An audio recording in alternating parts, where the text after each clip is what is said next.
Electric charges and field, ये class 12 का chapter है। तो इस चैप्टर को आज हम पढ़ेंगे। चार्ज को हम क्यू से डिनोट करते हैं। हम पढ़ेंगे प्रॉपर्टीज ऑफ चार्ज क्या होती है। तो सबसे पहले हम पढ़ेंगे टाइप्स ऑफ चार्जेस, कितने तरह के टाइप्स होते हैं। पहला होता है पॉजिटिव, दूसरा होता है निगेटिव। अब हम पढ़ेंगे unit of charge. Unit of charge क्या होती है? कूलम्ब होती है।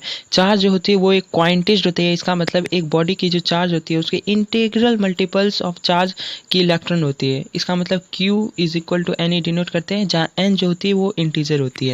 उसके बाद टोटल चार्ज ऑफ एक isolated system is always conserve, यानी जैसे लाइक चार्ज रिपल्स करती है और अनलाइक चार्ज हमेशा अट्रैक्शन करती है। अनलाइक चार्ज यानी प्लस माइनस हमेशा अट्रैक्ट कर जाएगी और माइनस माइनस हमेशा रिपल्सन कर जाएगी। उसके बाद हम देखेंगे आगे कुछ। Welcome to Book की पढ़ाई BKP. So generally I will provide you all the video of every chapter from class 9 to 12. There is content, math, biology, physics, chemistry, English plus handwritten notes, JEE plus NEET plus board. So don't forget to subscribe my channel.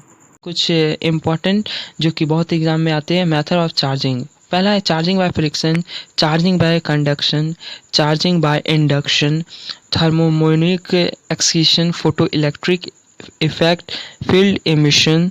तो इसको आज हम देखेंगे। इतने तरह के method of charging होते हैं, यानी चार्जिंग के मेथड होते हैं। अब हम पढ़ेंगे कूलम्स लॉ, यानी कूलम्स कहता है कि फोर्स ऑफ अट्रैक्शन, जो भी दो चार्जेस के बीच में जो फोर्स ऑफ अट्रैक्शन वो डायरेक्टली प्रोपोर्शनल होता है उस प्रोडक्ट ऑफ चार्जेस के, और इन्वर्सली प्रोपोर्शनल होता है उसके बीच की जो डिस्टेंस है उसके इन्वर्सली प्रोपोर्शनल होता है, उसके चार्जेस के प्रोडक्ट का डायरेक्टली प्रोपोर्शनल होता है। और ये जो फोर्स है ये एक रिपल्सिव नेचर है। उसके बाद हम पढ़ेंगे कूलम्स लॉ। ये कूलम्स लॉ क्या कहते हैं? Give the electric force between 2 point charges, that is F is equal to K Q1 Q2 by R square. और ये एग्जाम में डेफिनेटली, चाहे नीट हो, JEE हो, बोर्ड हो, किसी भी एग्जाम में ये सवाल तो पक्का आएंगे। तो ये फॉर्मूला बहुत इंपॉर्टेंट है। F is equal to K Q1 Q2 by R square. और हम यहाँ देखेंगे Fe क्या है? एक इलेक्ट्रिक फोर्स है। R स्क्वायर क्या है? एक डिस्टेंस बिटवीन चार्जेस है। K क्या है? यहाँ इलेक्ट्रिक फोर्स कांस्टेंट है। Q1 Q2 क्या है? ये इलेक्ट्रिक चार्ज है। तो अब K की वैल्यू क्या होती है? 9.0, जो कि लिखा हुआ था।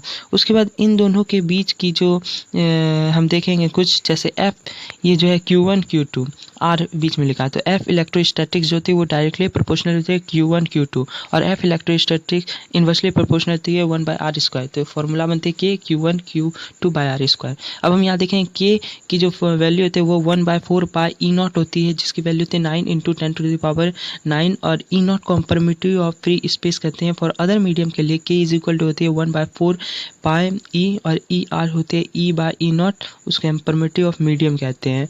और ER को हम रिलेटिव परमिटिव ऑफ मीडियम कहते हैं। यहाँ जो है K is equal to 1/4 pi E0 ER होती है। Vector F is equal to K Q1 Q2 by R, cube यहाँ हो जाएगी।